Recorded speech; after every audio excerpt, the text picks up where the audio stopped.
यामध्ये धन टाकायचं आहे.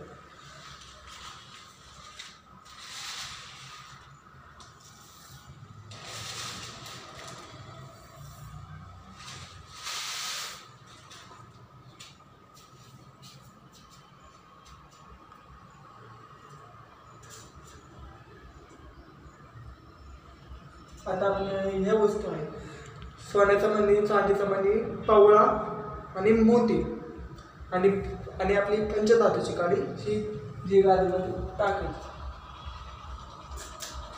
त्यात आपली घरातली लक्ष्मी म्हणजे धन हे आपली जगदंबे आई जगदंबे आपल्याला भरभराटी देऊ म्हणून आपल्याला हे धन सगळं देवीच्या गादीला वापरायचं.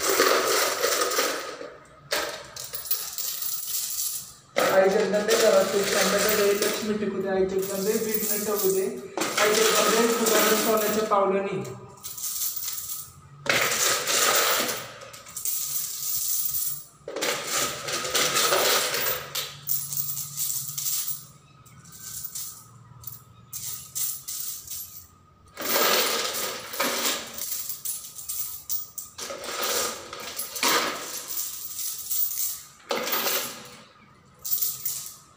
आता जर समजा आता आपल्याला जर गुरु नाही भेटला तर मी तुम्हाला एक उपाय सांग. तर आपण हा व्हिडिओ बनवत आहे गादीचा, तर तुम्ही तर त्या स्वरूपात बघून तुम्ही ते आपली स्वतःची घरची गादी बनवू शकता.